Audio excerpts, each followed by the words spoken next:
It's the story of a young man named Colin Clark who worked on a film set. Marilyn went to London to make Prince and the Showgirl with Laurence Olivier, and had what Colin Clark recounts in his books as a mini affair, a kind of vacation from reality when his life became a little bit more magical because he had caught Marilyn's eye.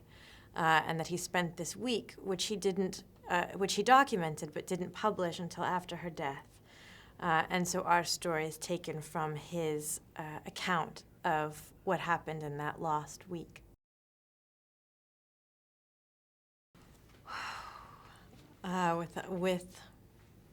With great support, really, is how I started that process, because I'm not a singer or a dancer.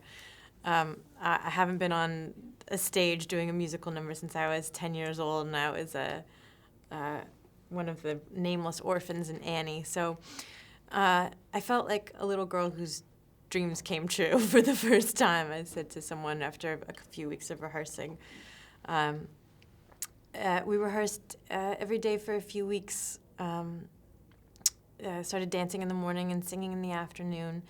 And it was I didn't know if I could do it or if I was suited for the job. I haven't tested any of those skills for years and years. But I can't tell you sort of understood. Marilyn herself was brilliant at singing and dancing.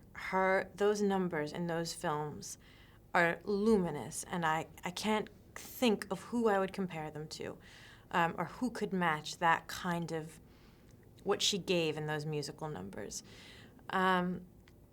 And I sort of discovered why in the process of rehearsing. It's blissful because your head turns off. Your sort of logical mind, there's no room for it because your feet are doing the steps and the head is concentrating on the song, and you can't, there's no inner critic. There's no room for your sort of inner critic. So it's this sort of blissful kind of free zone.